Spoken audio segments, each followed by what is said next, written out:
తీసుకుంటాం, వాళ్ళకంటే కొంచెం నేను బెటర్ కదా అని చెప్పేసి. అదే మా పేరెంట్ బాధపడ్డాడు, అదే పేరెంట్ కి ఈ రోజు హ్యాపీనెస్ ఇస్తున్నాం, అవునా కదా?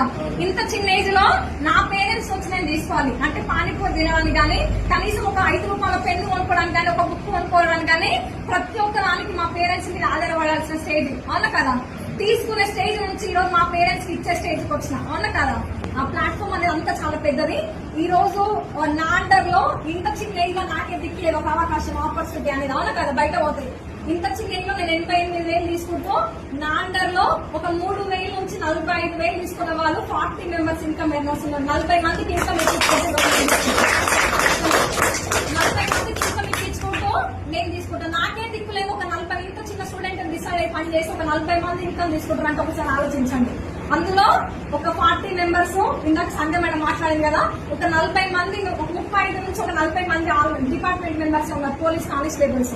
నేను ఇంత చిన్న అమ్మాయి పోయి ఒక డిపార్ట్మెంట్ ఆయనకి ఒక పోలీస్ డ్రెస్ కోడ్ వేసిన వ్యక్తికి నేను ప్లాన్ చెప్తే వింటారా? గట్టి వేసి అలా కొడతారు నన్ను, అలా కాదా? కాకపోతే అక్కడ ఉన్న కంటెంట్ అట్లాంటివి, ఓకేనా? ఏ వ్యక్తికైనా చెప్పే కెపాసిటీ ఉన్న మనది, ఓకేనా? అట్లా డిపార్ట్మెంట్ మెంబర్స్ ఉన్నారు. ఆల్రెడీ నా అండర్ లో ఒక ASHA worker government job resign చేసింది, ఒక anganwadi teacher central government job anganwadi teacher అంటే, అవునా కదా? అట్లాంటి ఒక అంగన్వాడీ టీచర్ కూడా ఈ రోజు జాబ్ రిజైన్